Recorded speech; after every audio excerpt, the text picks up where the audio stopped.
My name is Caitlin Shepard. I am a survivor of human sex trafficking. Learning now it's not just in major cities, it's in every zip code. The most common form of trafficking is familial trafficking. That's exactly the way it sounds, is families selling their children. People shouldn't be for sale.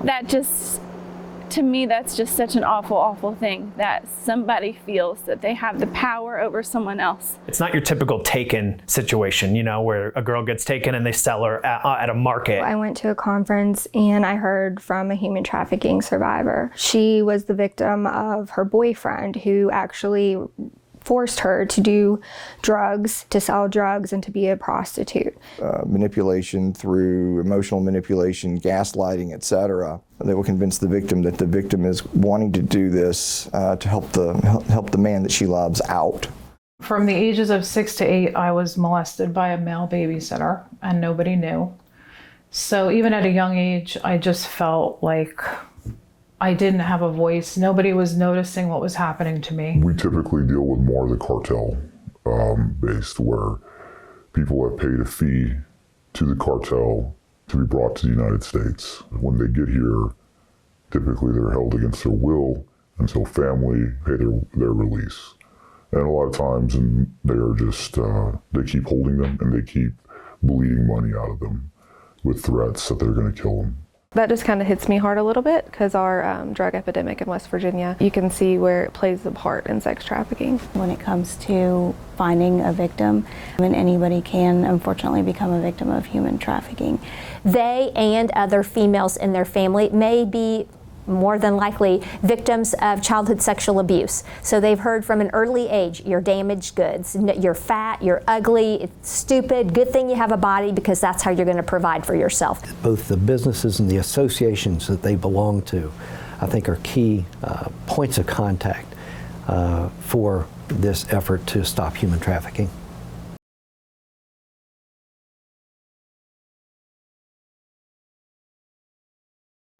With regard to the human trafficking aspect of it, I saw a movie at church that dealt with human trafficking. Like many Americans, I had no idea that human trafficking was something that continued on to this day. Obviously, we know that the Civil War ended slavery in the United States, and we think that was the end of it, and it really is not at all. In fact, it is a far larger underground economy today than it was at the conclusion of the Civil War. And it has changed. But that notwithstanding, I started looking into whether or not modern day trafficking, modern day slavery continued, and was appalled to find out that it did. Shortly thereafter, we had a meeting at the main building, and our chief of staff came in and said, we've just discovered it was a new administration, so frankly, most of the people in the room were new to the Attorney General's office, and including our chief of staff. And he said, human trafficking apparently is a thing, and we need to have somebody that's going to be in charge of human trafficking, and who would like to do that? And there was 12 of us in the room, and my hand goes in the air quickly. And then as I looked around, mine was the only hand that was in the air, and lo and behold, I became the human trafficking contact in the office. I had a little bit of experience looking into it. I had a little bit of knowledge, but it was just very surface knowledge at that point. So I spent the next 6-8 months doing white papers and research and looking into the types of trafficking that a person might find in West Virginia. It was all very sterile. It wasn't real. And so then I get a phone call from a trooper in the southern part of the state, and he says, are you the trafficking guy? And I said, yeah, I'm the trafficking guy. He's like, great, I have one. It's like, you have one what? I have a victim. And to the extent that it had been theoretical, theory went out the window, and it became real. And so I had to go down and assist in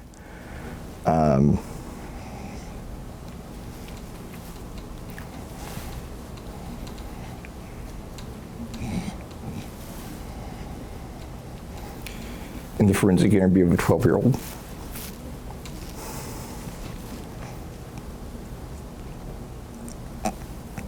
And it was pretty bad.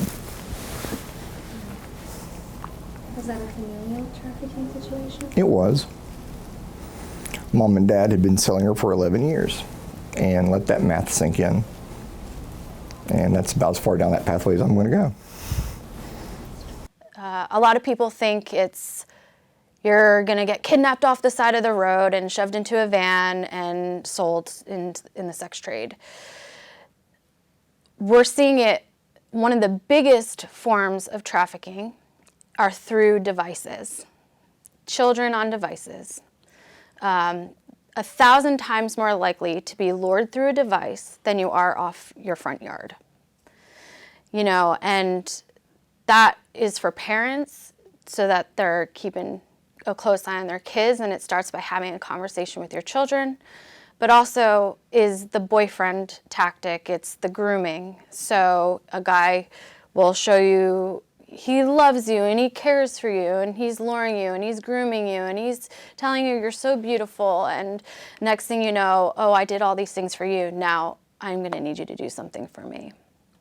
There is a term called breaking the girl, and that's basically breaking her down until she is, and I say girl, that's just Zara House, that's what you see more of. It happens to boys and men too. But it's this breaking down, and it's breaking them down to the point where that is the only thing for them. And they're not only believing the lies that these traffickers and pimps are telling them, but they're willing to do it. They've become what they call trauma bonding, or where they are relating and also feel almost sorry for their captor. And so they'll do anything for it. But then you also have, you know, what goes hand in hand with that is drug addiction. You know, these guys will get them addicted to drugs, and now they're counting on that. They still believe that they are loved. You know, you hear stories of what's happening to children. It's like they're rescued, they're sitting there, and it's like, well, how do you know he loved you? Well, he bought me my favorite bag of potato chips. And that's his way of showing love. And she thinks that's how love should be shown to her, is he bought, but what did he have her do all night long? Yeah. You know, these women and children are raped repeatedly. But he got me my favorite, you know, and I say that with, that's just the breakdown of the brain and then the reprogramming that has to take place.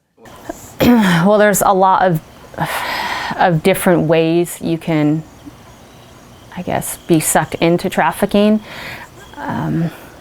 If you come from a broken home, unfortunately, if you have any sort of sexual abuse in your past as a child, I believe one of the current stats is women who are in trafficking today, over 93% of them have been sexually abused as a child. So that is a key factor. In fact, there's a documentary that we show to all of our teams that come in, and it's called Nefarious Merchant of Souls. It's an older documentary, but really highlights a lot of trafficking and just the raw realness of it all. And one of the things that a former trafficker says in that is, I want to thank the dads and uncles for preparing these girls for me, because they made my job easier. And I come from that background as well. So for me, like, I could easily be that statistic too. Yeah, here in this state, you know, familiar trafficking is the worst. And it's so hard because it's hidden. Like, you don't see it out, you know, on the streets, and it's not in your face.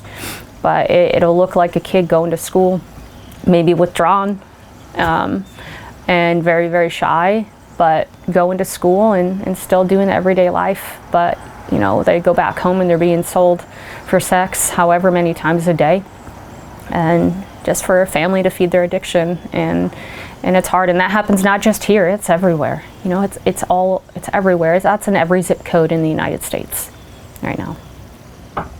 Here in West Virginia, it could be because of substance abuse. It could also be because of housing instability, or financial instability. There's a lot of different vulnerabilities, again, that traffickers will play on to get someone to commit a commercial sex act or to be compelled into labor trafficking. For children, I would say about 12 to 14 years old is typical, is the typical age range. But again, in West Virginia, you have the different instabilities, housing instability, financial instability, the potential drug, substance abuse, and so really it's anybody. It's anybody that could potentially fall victim to becoming a victim of human trafficking. So really the demographics, human trafficking doesn't have any barriers when it comes to finding a victim, and anybody can unfortunately become a victim of human trafficking. But then also there, depending on the situations as well, if there is a fear or distrust of law enforcement, a lack of education or a lack of awareness of the issues as well, they may be more susceptible to human trafficking because they're not going to either reach out for help or they're not aware that they are a victim of human trafficking. So it varies. We've seen it to where it's at the extreme, where they've taken their clothes, they have nothing, they've taken all their personal items, and they're basically just in their underwear or naked. To the point where they even have their cell phone on them, and they're just being held. Typically, we've also seen them where they just take their shoes from them. But their physical condition, when we get them, it varies how long they've been held. A lot of times they're in decent good health, but they are scared, and you can tell they're scared. A lot of times they just they don't know what to do. They don't know who to trust at this point, and they want to be here, but they don't want to be in that situation. Yeah, the men and women are separated when they have them. There's been times where they haven't, but when they are separated, they have the men basically all together and the women together, or they may have the women in other rooms. And the women, they're treated, they have, the ones we've seen, they've had their clothes, but they're pretty much, every one of them has been raped multiple times. If they're going to be trafficked over here, it doesn't matter the age. They're going to be a victim of some type of sexual assault. The men are typically, they're beaten at times. Mainly they're just held against their will, and they're stripped of all their belongings. They're put into rooms that, they're put into rooms and based in homes that the walls are just like normal, but they board the windows up with plywood, and there's nothing in there. It's just an empty room. My background has been military, and I've been an international lawyer, so I've traveled much of the world, and I've seen this in other countries, and it's part of warfare. It's part of the human dimension, the horrors of war and that sort of thing. So I've seen it from that perspective. It really wasn't, again, until recently seeing what Iowa was doing in their state and said, oh, we've got that right here. It's just not happening in other parts of the world. It's happening right here, and it could be happening right in front of our eyes, and if you're not tuned into it, then it can go right on by you, and you've missed that opportunity. You know, if you saw that child at that truck stop, or you saw that child at a fast food place, and you didn't do something about it, you saw something suspicious. The child, you saw bruises or cuts or people inside of a shell where it was unnatural. Those are the type of situations that once you're tuned into it, yes, it does happen in America. Yes, it does happen in West Virginia. Yes, it does happen right in front of our faces. We just have to be tuned into it to then know what to do, where to go, and how to stop it. On the National Human Trafficking Hotline website, the top 5 states for human trafficking, and this is based on how many calls and how many tips that the National Human Trafficking Hotline receives. California, Texas, New York, Ohio, and Florida are the top 5 trafficking states. Ohio surprised me because there's not an international border on Ohio. So a lot of people think that human trafficking has to do with international, and it does not have to be that way. If you think of Ohio, they don't have an international border, but they are, I think, ranked number 5 for the most human trafficking tips. So it's family selling their children for drugs, money, whatever it is. There's a lot of poverty in this area. It's one of the poorest counties in the country. I think it's 3rd poorest in the whole country. So there's a lot of families selling, and it might even be to other family members. It's not something that's like, it's not your typical taken situation, where a girl gets taken and they sell her at a market. That's not so much what happens around here. But there's also the coercion, like through a boyfriend tactic, where the girl meets somebody and they become really good friends, and then the boyfriend and girlfriend, and then all of a sudden it's, I need you to do this so that I can afford you living here, and then you're trapped. You can't get out. It happens also too at strip clubs here locally. There's not right here, but around the area there are a couple of strip clubs that is very common in strip clubs to get trapped in. It's prostitution, but ultimately it's trafficking, because they're getting paid for sex and then somebody's taking their money. That's trafficking. Nobody would choose that. There's no reason to choose that. I can't constantly post sad, tragic statistics and stories and things because nobody wants to read it. There's a reason that we're filming this right now, and it's because nobody wants to talk about it. So nobody wants to read those posts. Nobody wants to read the sad statistics, as necessary as they are. The same night that we did the thing in Huntington, there was a lady down there who would go out and turn tricks for her husband who loved her. And he made sure that she did it because she had 2 Pomeranian dogs, and he told her that if she didn't come home with enough money, he was going to kill the dogs. So, you can do fraud, you can traffic people through fraud, force, or coercion. Fraud, you trick somebody into it. Coercion is, I'll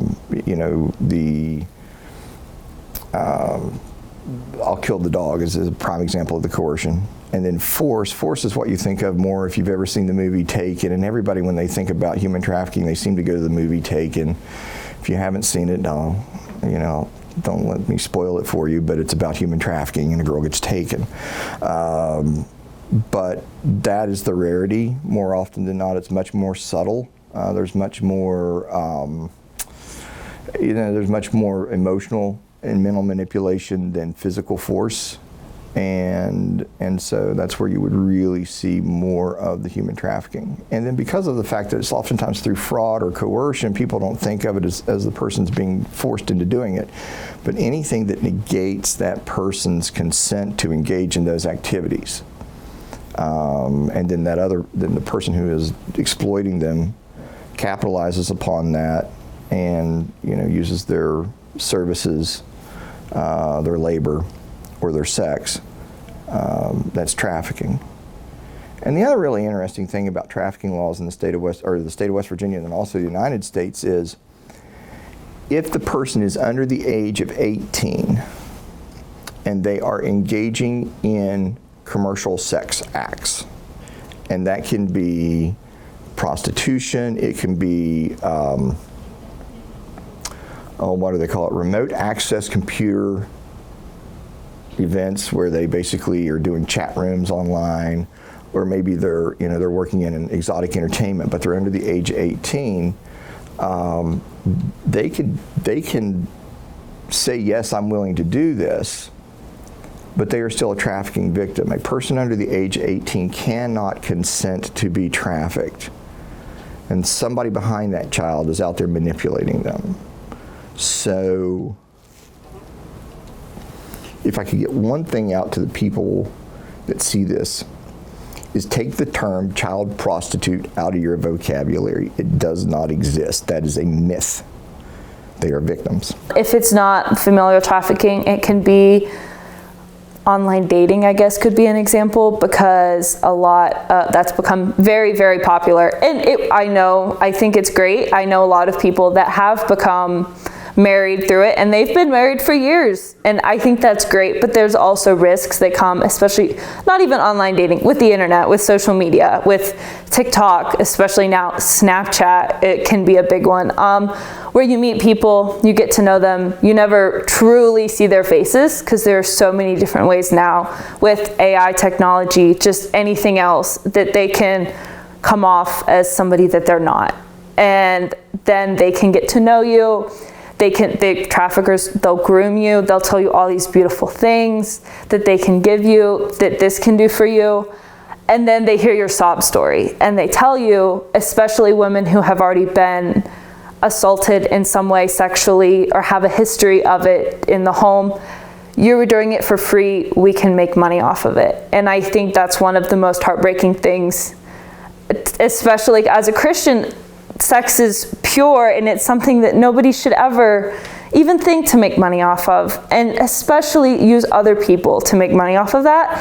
And so I think that's definitely a big situation that especially people don't realize. You see the movies, they're kidnapped, or you see those viral posts on Facebook of the zip tie is on your windshield wiper, and when you take that off, somebody's going to come behind you and kidnap you.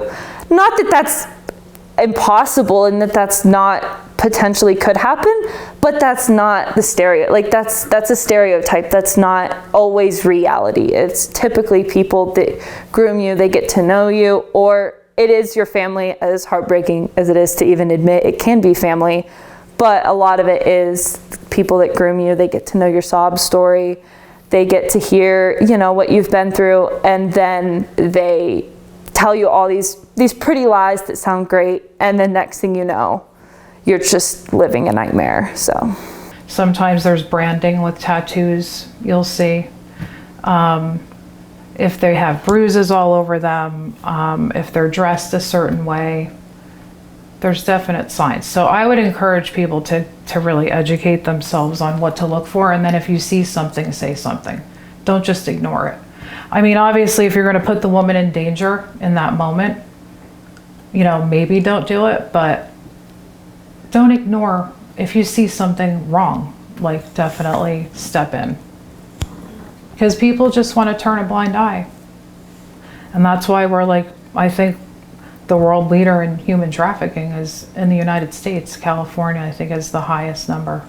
But when you're in these nail salons, you'll see sometimes the people working there will have this branding. So like a king of hearts, maybe something from a deck of cards, or they might have tattoos on their fingers, and this will indicate that they've already been trafficked. The perpetrator already has them in his business.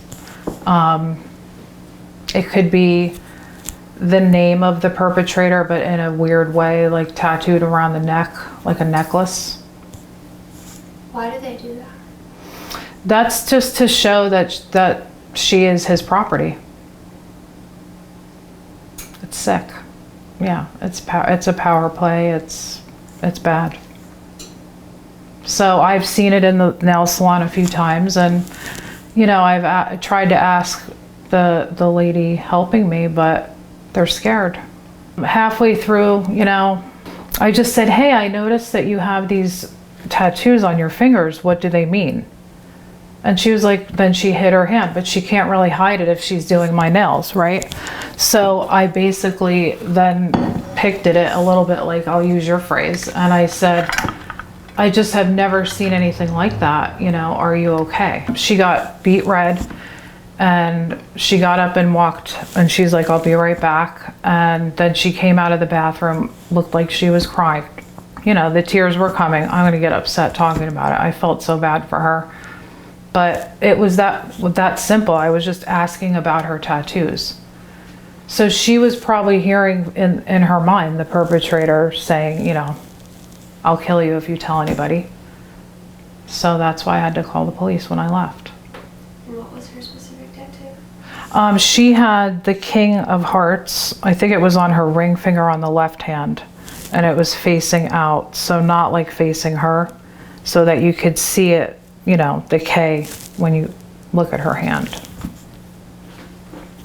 And she had bruises on her arms, and yeah, it was pretty clear what was going on. Was that here? No, this was in Colorado.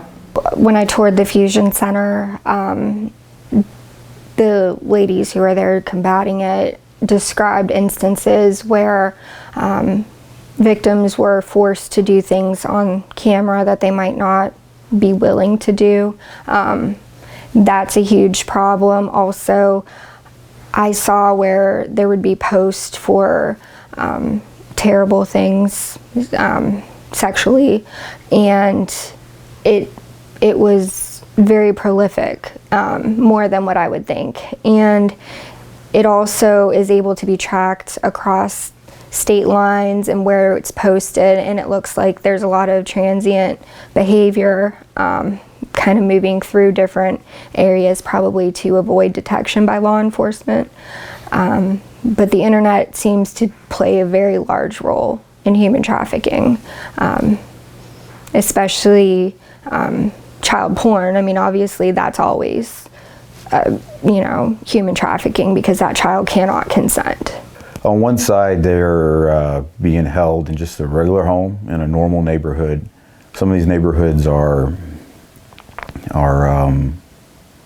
decent neighborhoods, low crime, middle class, and multi-story homes or just single-story homes. And you talk to the neighbors, and the neighbors are like, yeah, we've talked to the owners. They're friendly people, a Hispanic couple or Hispanics, and they don't think much of it. You know, we've seen cars come and go, but nothing normal out of the norm. And they never knew anything. They say they're good people, and of course, that's all you get. And then you go inside, and they've got people held against their will. On the other hand, it can be anything. They're being held in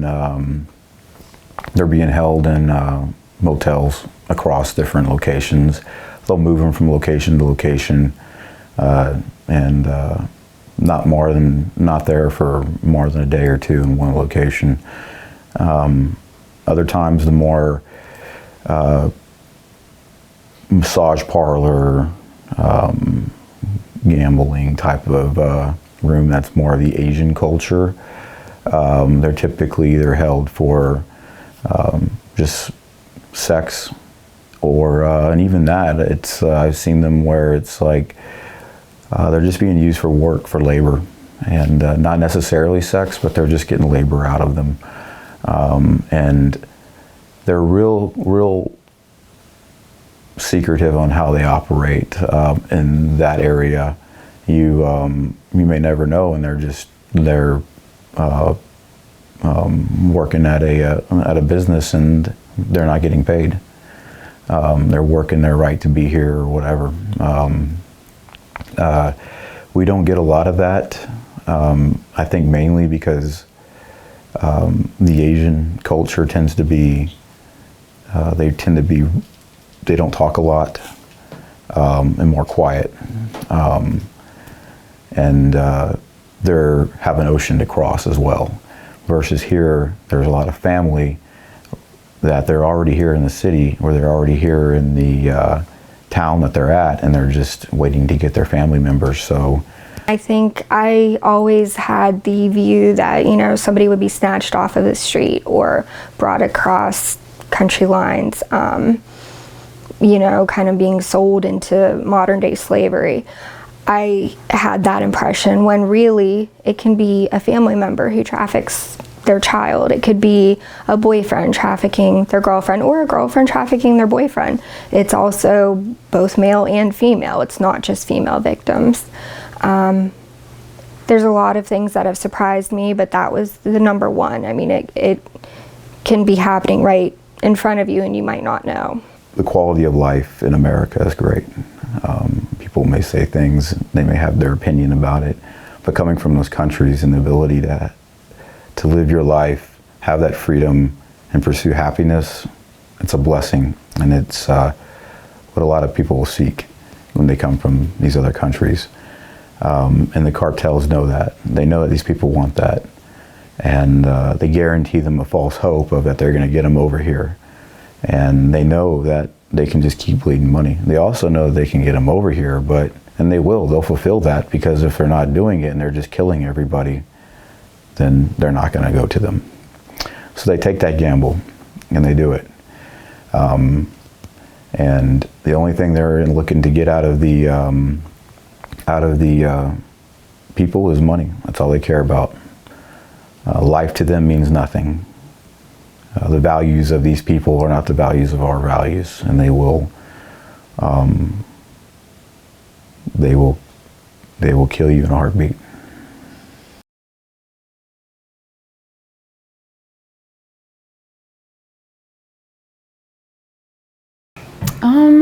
So I struggled with substance abuse since I was 17.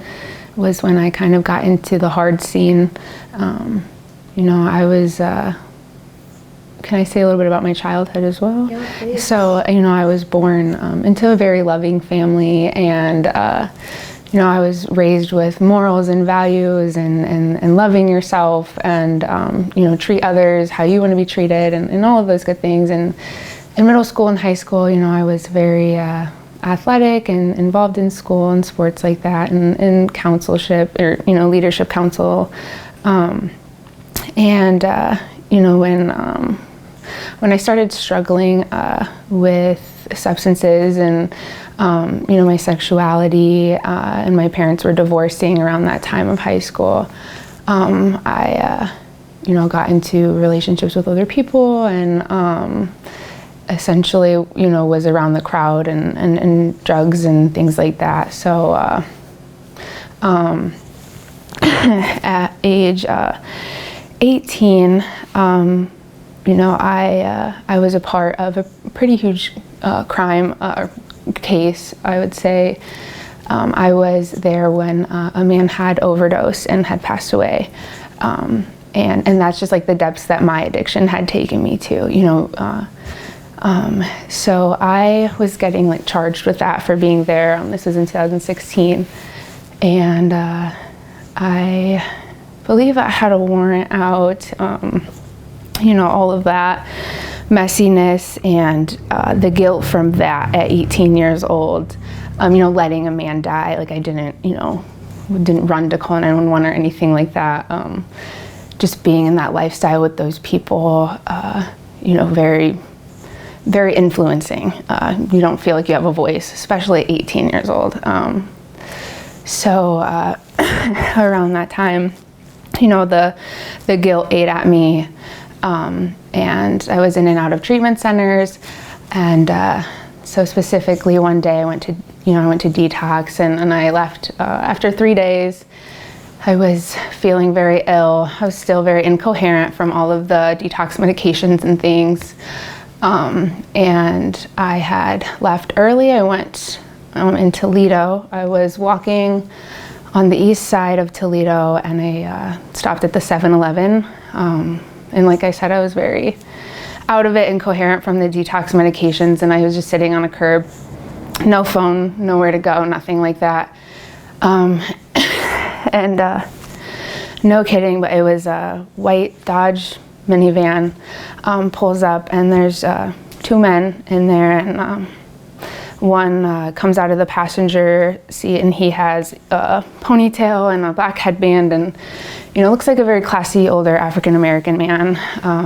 The driver, he was a little rough, and they both got out of the van, and he comes up to me and he asks, "What's wrong?" And I remember I was like, "I'm sick, I have no phone, nowhere to go." And he said, "Okay, I'll be right back." And he went in the store, he came back out, he had a pineapple juice and a banana, and he said, "Come with me." And I did.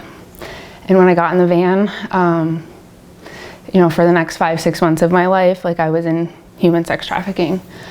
So when he brought me back to the house, he provided me with a phone charger, with paraphernalia, drugs, all of those things, a bed in the room, and I fell asleep, and I woke up, and that's when like all of that was gone, and the locked room and everything like that. So yeah, that's how it started. I was terrified, but at that point, at the last few months, in my addiction, I had seen some really dark things as well, and had some things happen to me prior to this. And so I think that I was already at that point, and I tried expressing, I tried leaving, but I think at the end of the day, like I knew what it was, and I felt like that's just like what it was supposed to be. I was kind of like giving up a little bit, in the beginning, like waking up to that, and then just being terrified and sick, and not really knowing what my purpose is anymore. Like, why am I here? What am I doing? What's the point? Yeah, and so, and being there, because I made that choice to get in that van, it was a while even after coming out of that before I even recognized that like I was a victim to sex trafficking, because I thought that by me putting myself in that, like I did that, like I put myself in the position to be, taken there. So I really struggled with that as well, like recognizing and minimizing what, the things I went through. But the more I talk about it, the more it comes up. Yeah. I was there about 5-6 months. Some of it is still really blurry in some areas. Some of it is so clear. It's really weird how, working through that trauma today, how I can, remember this side of the kitchen to a T, but like this side of the room, I cannot remember, and it drives me nuts, So, so I remember what I can in that time, but, there were 2 other women there. They lived in the basement, and I was in a room upstairs. They didn't love me. They didn't love me very much. They were, civil with me for the most part. Sometimes we looked out for each other, kind of just depended on their mood too. But I think that they felt that, wonderful, or him, that he favorited me, and that he, because there would be a couple days where he wouldn't make me get online and post, and but he would make them. And there were days where he would give me drugs, and I didn't have to immediately return money. Like, it was just whatever mood he was in, and they saw that.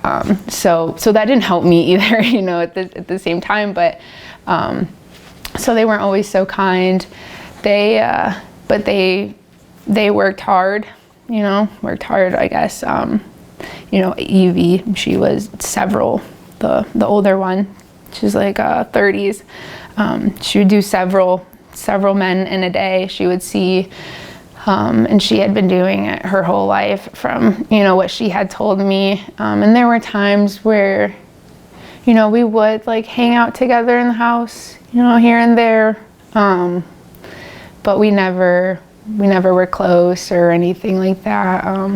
It was mainly if she needed something from me, or I needed, like a cigarette, and trying to see if she's, willing to help me out, or if Wonderful wasn't giving drugs, sneak down there. But the other woman, she was like 32. She was a sweetheart, honestly. Like, she was such a sweetheart. She was just really down in her addiction and really bad on heroin, and her and her husband actually lived in the basement there, and they paid him rent,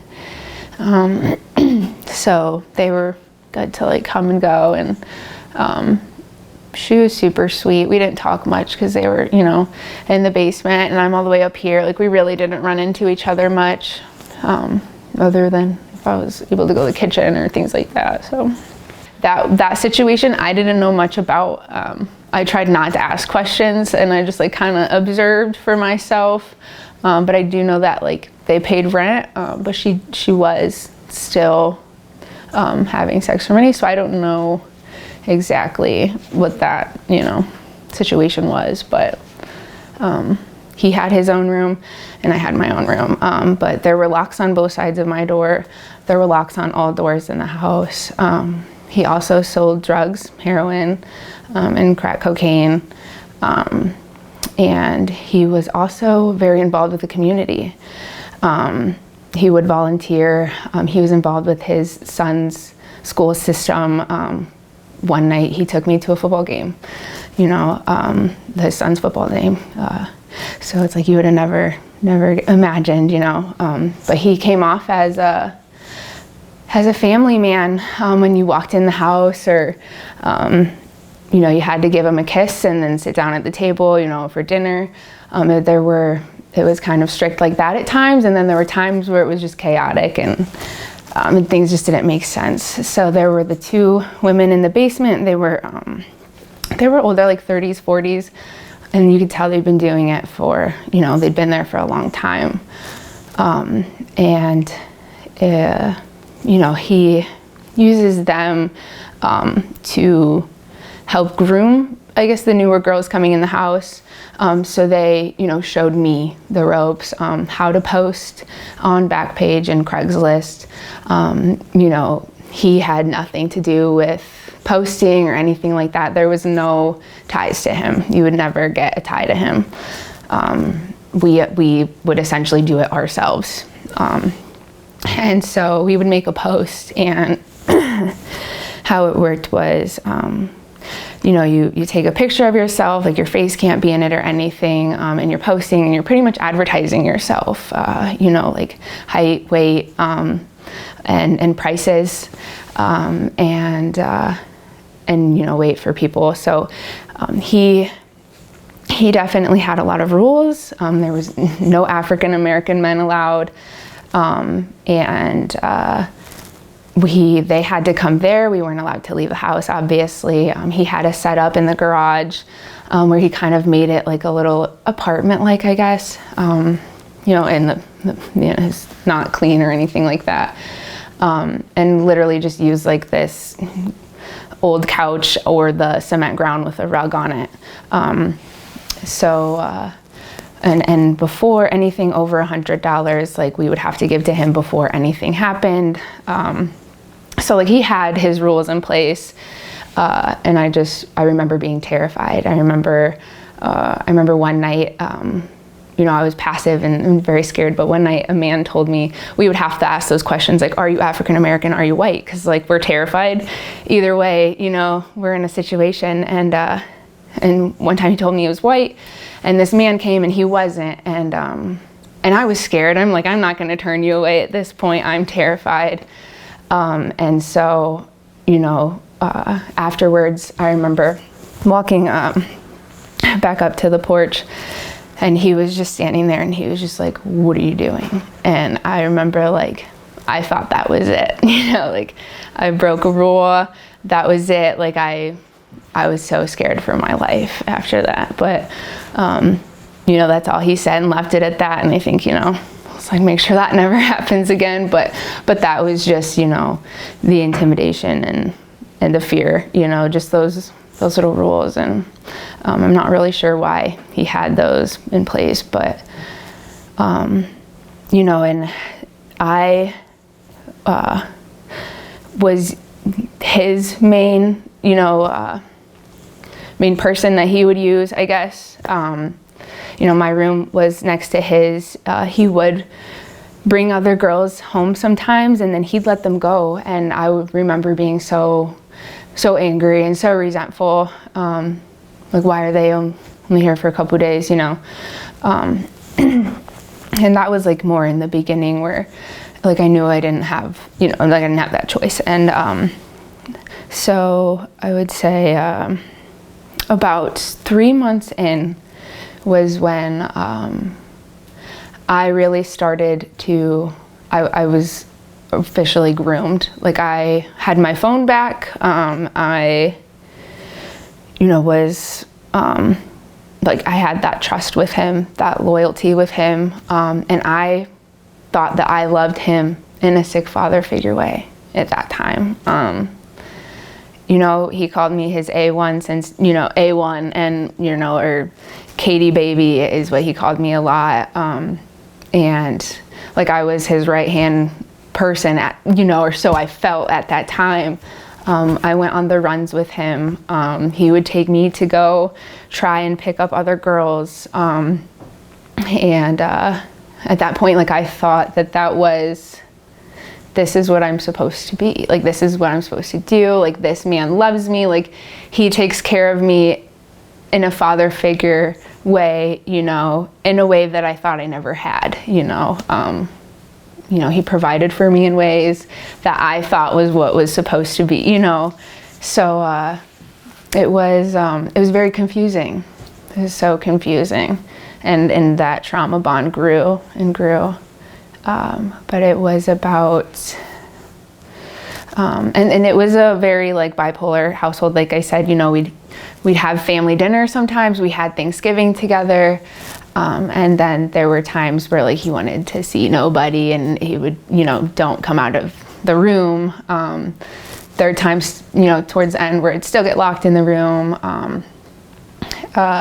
You know, just throw face wash at me and like, you need to shower, you know, or just talking really foul, negatively.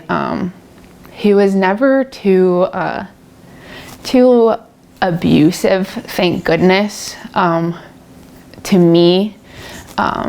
But, you know, verbally and the manipulation and sexually, he was definitely abusive. Sexually, there were no limits for him. It did not matter. And that's how a lot of the men were. Yeah, they let you know that you are property. You know, like they had no problem letting you know that. You know?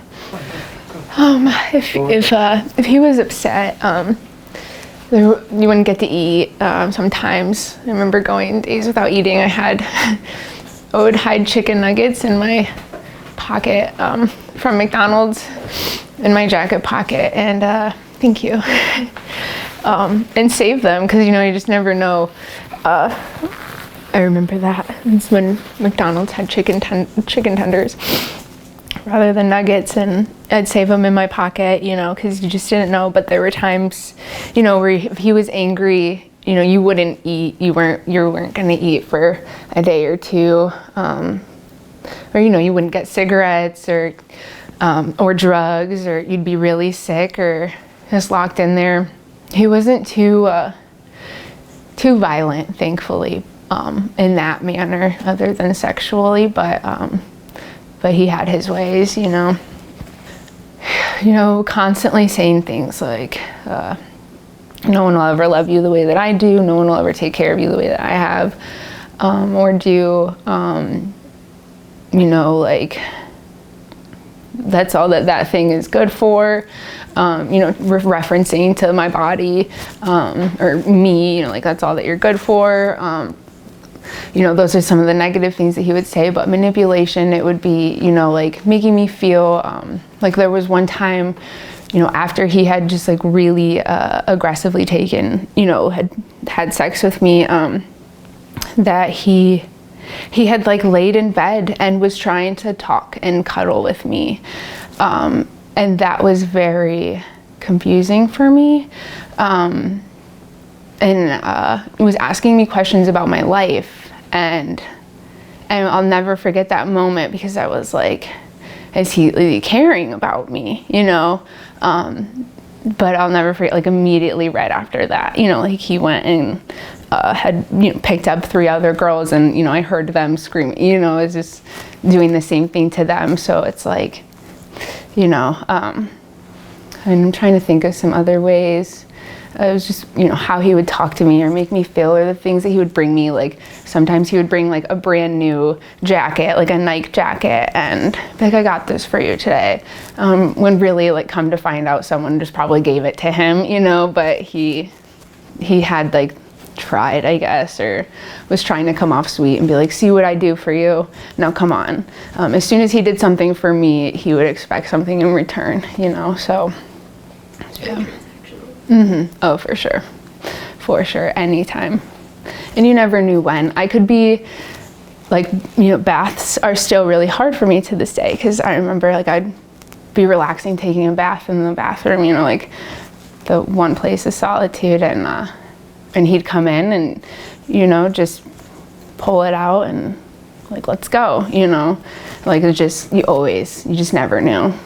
And there was just a lot of pain and infections and stuff like that, and he just didn't care, you know. Like I struggled with UTIs that whole time, and all of that, and it's just like it didn't matter to any of them, you know. But yeah. Were you able to take medication? He did take me to the hospital one time while I was there, and I was able to like help, but it wasn't for UTI. I did tell them at that time, because I did have UTI, it was because I had a huge abscess in my arm, and I was like, you know, I'm pretty sure I was really close to losing my arm, is what the hospital had said, and so it was really bad, and he finally let me go. But after that was also when he started to control the drug use more and limit that, because it was due to drug use, you know. So he wasn't with me, but I had nothing. You know, I had nothing with me. I don't even think I had my phone when I went, honestly. Just didn't really trust me much going far. So I've had that question asked to me before, and like thinking back, I felt more judged, like being an addict and any, you know, in that by the hospital employees than anything. I'm sure that there are signs that they could have picked up on, you know, for sure, like not having any identification or anything like that. You know, the clothes that I was wearing, like leggings with like lace and things like that, you know, it was fall time, I think, but I'm sure that there was. But also, people are so uneducated as well, what to look for, you know, especially at that time, it was 6 years ago, but you know, being an addict and in recovery today, like I still can sometimes feel that judgment from people, but especially then, you know, you don't at Toledo Hospital, like I was not comfortable at all, you know. I remember them being like, you need to stay or you're gonna die, but it wasn't like, you know, love yourself. It was like you're just kind of trash a little bit. It's like the vibes that I got, you know, so. Which I understand, they don't understand all, you know, and I can see that, like that. I can't expect everybody to understand, you know. It is really hard to understand addiction, it is. I struggle with it sometimes, you know, so I can accept that from others, but it still hurts sometimes. Yeah. I think that I was just so far, like, depleted, you know. Everybody has those things that they say they'd never do, you know. Like I never thought I'd wake up one day and say I'm a heroin addict. You know, I had good grades in school and I played sports. You know, I had goals for my life. You know, to wake up one day and I'm a heroin addict, locked in a room. You know, being ran through daily. I think that I just felt like, what's the point in trying, you know? What's the purpose? These people see me, these people know who I am, like this is who I am now, you know? And I felt that. And so I think that's why I stayed. I was just comfortable at that point, and also, you know, I was being fed drugs so much, so often, that I would be sick. So I just needed to get to that point, which I got to, of just like desperation and where I needed change. Yeah. I believe it or not, I actually had this detective, I had this detective calling me for about 2 weeks towards the end of this, and he had gotten my number. He was trying to, like my mom, everybody was searching for me throughout this. I mean, there was one point where like my mom finally got my location, had a welfare check done on the house, and that was when I was like at that point of being well groomed. Like it was kind of more towards the end where like, you know, they finally found me, but like I was not leaving. I felt like I had to stay, like I had obligations or whatever that looked like, you know. The detective was calling me almost every single day, and I had only answered twice, and it was a Friday. And I remember I was with him, W, at this place, Tony Paco's, and the detective called, and he was like, "How are you doing?" And I was like, "Oh, I'm good. I'm fine." And I don't know why I answered the phone that day. I don't know why. But he said something. He was just like, you know, when the pain is great enough, you'll make a change. And he, like, I don't know that they knew what I was doing. I don't think that they had any idea. But it was New Year's Eve, 2017. Wonderful. Him. That was his name, his street name. He called himself Wonderful for whatever reason. He was really on one that night. He was not in a good mood. I was locked in my room. But I remember like just drugs were periodically coming under the door that day. And I remember the ball dropped, and my mom, I watched it on the TV and by myself. And, you know, I'm like thinking to myself, my family, they're all together. And I was just thinking of my childhood on New Year's Eve and these holidays that I'm missing out. And I'm just like looking at myself, and I'm, you know, just do a lot of drugs, and I'm just feeling like I just want to die. Like I'm just feeling like I don't know, you know, what to do. I don't know where to go from here. I hit my knees, and I just remember like praying to God, like, if you're real, you know, I don't know where to go from here, and I don't know up from down, but like something has to change.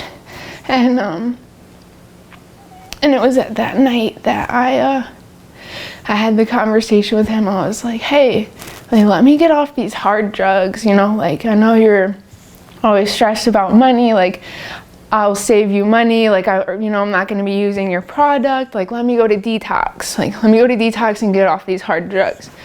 And we had that loyalty, and I think like a part of me knew I wasn't coming back, but a part of me also didn't believe that I would actually do it. And so it took me a couple days to actually build up the courage to actually go. And I went on January 4th, 2018. He dropped me off, and that was it. And we stayed in contact for a couple months after that. You know, he was sending me money, sending me mail, sending me cards, letters, having the girls in the house write me letters for support and encouragement to get through this. You know, and that family figure. And it was when I went to treatment that I recognized what was happening, like what that was. Like I didn't even know what I was in at the time, you know. And that I had, you know, gotten a card from him in the mail, and it had $100 money order. I saw through the envelope actually and the card. And I remember my therapist, she's like, "Are you sure you want to do this?" I was like, "Yeah." And so I signed it, my name, and I returned to send her it. And then I never heard from him again. And so I was so scared to do that, you know, because that was me saying like, I am sending this back to you. Like, I don't want your money anymore. You know, like I don't want you anymore. And so, so that was a huge moment for me. And then, yeah. So, that was like the start of, you know, that healing process. And that was, it's been dark and it's been hard. You know, I shaved my head when I went to jail just because of all the hair pulling and all of that. I just, you know, the paranoia when you come out of that, and I was incarcerated, so I didn't have much options for coping and things like that, you know, so I went through it, but there is this like one time that I want to say, like, to the depths that like my family would go through when I was in this is, there's one night where Wonderful wasn't there, and I remember my mom like begging to come see me, and I let her meet me at a McDonald's down the road. And she drove an hour to come see me. And I snuck out. I went to this McDonald's, and I remember seeing her for not even 5 minutes. It wasn't. And I remember just like sitting in the passenger seat and her alligator tears in her eyes. And she was just like, Katie, like, are you okay? What are you doing? What are you going through? And I just was just like, you know, I remember looking at her, and I had alligator tears at this point. I was like, Mom, I wish I could tell you, but I will when I can. So I did not want her to know what I was doing. And at that point, like, I had to get out of the car and go. And at that point, I can't imagine her pain as a mom. You know, never, like, you don't know if you're gonna see her again. And I think that she knew at that point, like, what I was doing, what I was involved in, and you know, and I didn't see her again until I had come home from treatment. But that was just like one of those moments where, like, the desperation my family went through, and the resistance that I carried at that point, because of the grooming and where it was at, you know. So yeah, I'm forever grateful for January 4th though. Yeah. I was incarcerated because of the charge before, where the man had overdosed and passed away. So that event is actually a huge part of my story, because it shows the level, not only like that human trafficking, you know, takes you to, but like the level that addiction takes you to, the depths, the fear.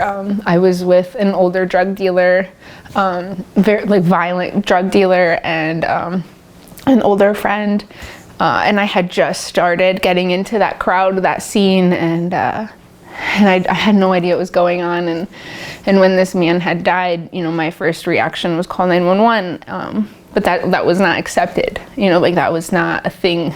And so I had gotten charged with a felony for attempted tampering with evidence, because I did not call the police, and you know, picked up my paraphernalia that night essentially. So that was something that I had to, you know, live with. And I think that like didn't help take, you know, with my addiction part for the next few years. I think that continued to just take me down, the shame and the guilt, being so young and being raised so, you know, have morals and values, and to just, you know, go through or witness something like that. It totally, like, I struggled with myself for a long time for that. So when I was incarcerated, it was kind of like I don't know if it was like a PTSD thing or what it was, but I went through this thing where I couldn't stand my hair being touched, or like just the feeling of it on my back sometimes. Like I can't, I guess, explain it, I guess. I don't know if it was like a PTSD thing or feeling like it was like being pulled, even though I know it's not. Because like those were things that Wonderful had done during, and so I was just like, you know, I'm shaving it. Like, this man touched my hair. And I think I just felt so disgusted, you know, after coming out of that, getting sober, coming to all of these emotions and realizing like what just happened. You know, I have no idea what I just went through, what I'd seen, you know, because there were traumatizing events that had happened while being in the house, you know, like I won't have to get into, but for other people or things that I've witnessed. And so I think I just was just like, had a moment, a Britney Spears moment. Britney Spears it. But that was like, I think that was like a symbol for me, because now I have hair that no man has ever touched or pulled, you know, so. It felt like Britney Spears, but yeah. Yeah, that's how I feel today. Like I look back, I'm like, what was I thinking? But at the same time, I'm like, that was a symbol for me at that time. Like, that was a way for me to let go and to start healing. And the past 2-3 years has been diving into that trauma with him, more so than ever. So, and I'm realizing, you know, as diving into that, am learning a lot about the other men that, you know, that I had forgotten about, and just realizing that I really struggle with males and men, and having this trust and underlying fear or just resentment towards every male, you know, because of that. And that's not fair. I don't want to feel that way, but you know, that's how I had felt for a long time. So just working through that and making strides, because there were family men. There was my own lawyer. There was, you know, a cop. You know, the girl she had a judge. You know, it's just like the men that I saw come through there, like you would never imagine. One of them was 20 years old, and you know, decent look, like you just never imagine. He was an electrician, and I remember asking him, like, why are you doing this? And he was just like, I just travel a lot. And I'm like, that's your reasoning? You know what I mean? That's your reasoning? I don't know. But like, they don't know what goes on behind the scenes with us either. Like, as far as some of them know, they, you know, they think that we are being willing, or that we are, you know, that we are doing this on our own. A lot of them did not know that there was, you know, a trafficker or a man behind the scenes. So, if things went bad, like they would know, but yeah. So he would have some of his girls get his name tattooed on them.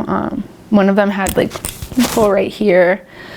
And so the W I was taken to get, and so W stands for his name. And when I had got home, I really struggled with choosing to get it covered up, because a part of me was like, this is a part of my story, but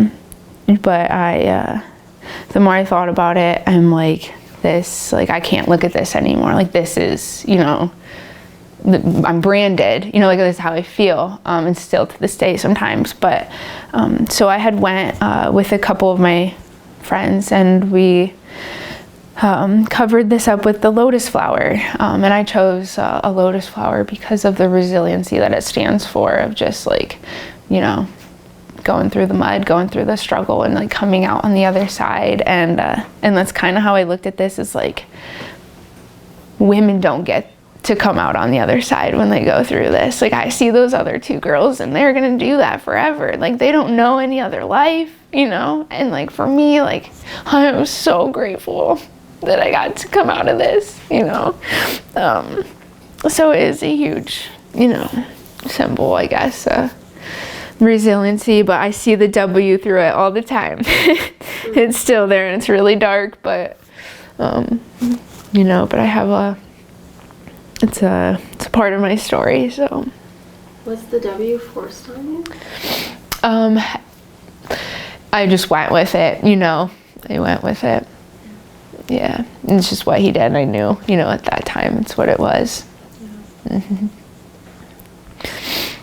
Yep, and I didn't have any other tattoos really before that. I think I had like one or two, but since that, I was like, oh, I'm getting lots of tats. Cover this up, yeah. After detox, I would say I don't want to say that I missed, you know, at that, like in the early stages, like there definitely became a stage where I missed him. But in those early stages, I think that I knew I didn't have much of an option. I knew that, you know, with my warrant, I went to detox. This is something that I needed to follow through with. And if like any glimpse of hope for a future for me, I knew that like that's what I had to do. And I think that I was just going with emotion. I was just doing what those people were telling me to do, what the detox was telling me to do. And so I think I called him when I got to jail, which was, you know, a few days later. And,